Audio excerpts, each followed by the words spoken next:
Vous savez, on a entendu dernièrement pour parler de paix entre Hezbollah et Hamas, mais il y a un autre front de guerre qui s'est ouvert. On a appris que des rebelles syriens avaient pris la ville de Kenitra, qui est tout près du territoire d'Israël, et qui ont commencé à encercler Damas, qui est à peu près seulement 200 kilomètres de la frontière d'Israël. Israël a amené des troupes sur cette frontière, sur les monts Golan, en haut de la montagne. Et ça ne terminera pas parce que, vous savez, le psaume 43 dit qu'il va y avoir 10 pays alentours qui vont se mettre ensemble pour attaquer Israël. Quelque chose qui n'arrête jamais. Et dans la dernière année, spécialement depuis le 7 octobre 2003, et à peu près pour chaque semaine maintenant, nous avons rapporté que nous avons vu qu'il y a été rapporté des incidents antisémitistes parce que qui sont toujours en croissance et avec intensité de plus en plus.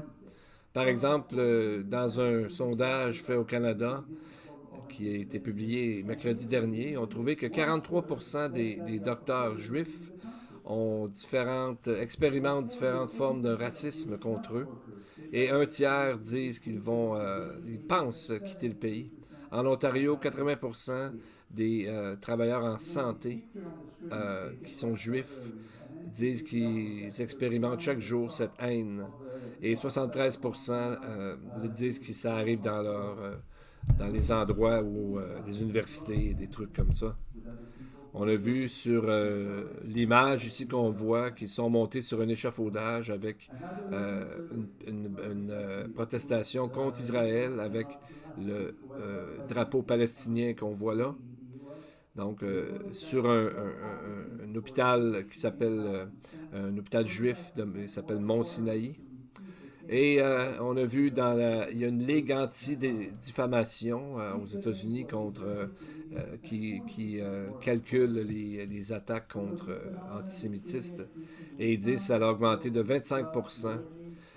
Ils disent que ça a augmenté, par exemple. Excusez. Le 25%, c'est qu'ils disent que quand on est un juif et on envoie un curriculum vitae pour un travail, les juifs doivent en envoyer 25% de plus qu'un non-juif pour avoir un travail. Et s'ils sont israéliens, ben là, il faut qu'ils en envoient 40% de plus.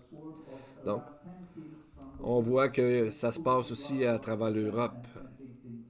En Angleterre, il y a une semaine, il y a 2 autobus qui avaient des étudiants juifs dedans.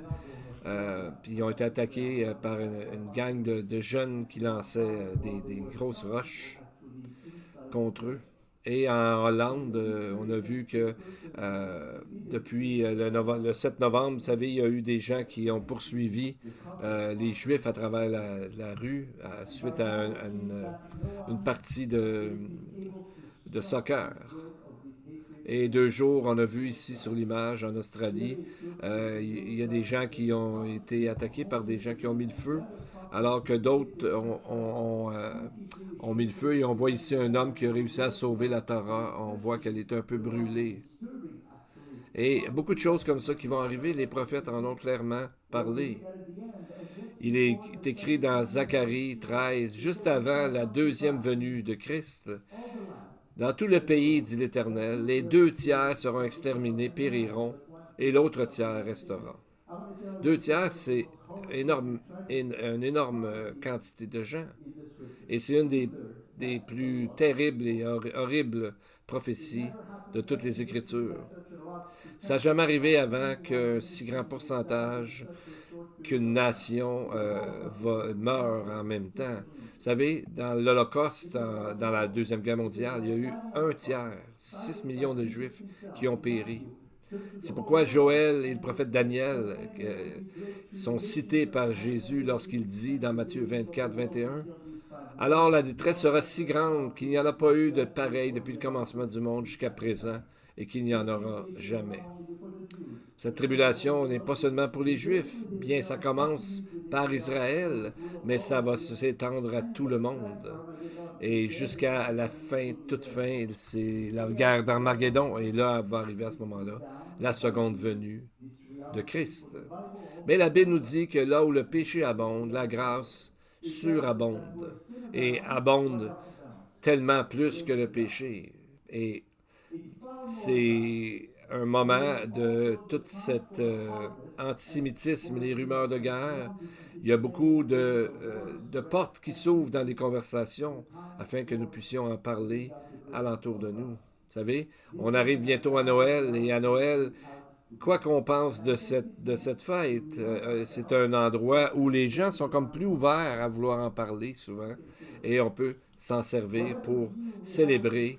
euh, L'important, c'est pas savoir si c'est-tu la bonne journée, pas la bonne journée. C'est pas le temps d'argumenter avec les gens, mais plutôt le temps de leur présenter qui est Jésus et pourquoi il est venu. Donc, dans le fond, ils sont un peu plus ouverts à ce moment-là. Ils entendent parler beaucoup de Jésus. Ils entendent parler de sa venue. Alors, prenons avantage de cette fête et pour dire, c'est la fête de qui en réalité? C'est pas la fête des cadeaux ni du Père Noël, c'est la fête où on parle de Jésus. Alors prenons ces opportunités pour parler de Jésus alentour de nous.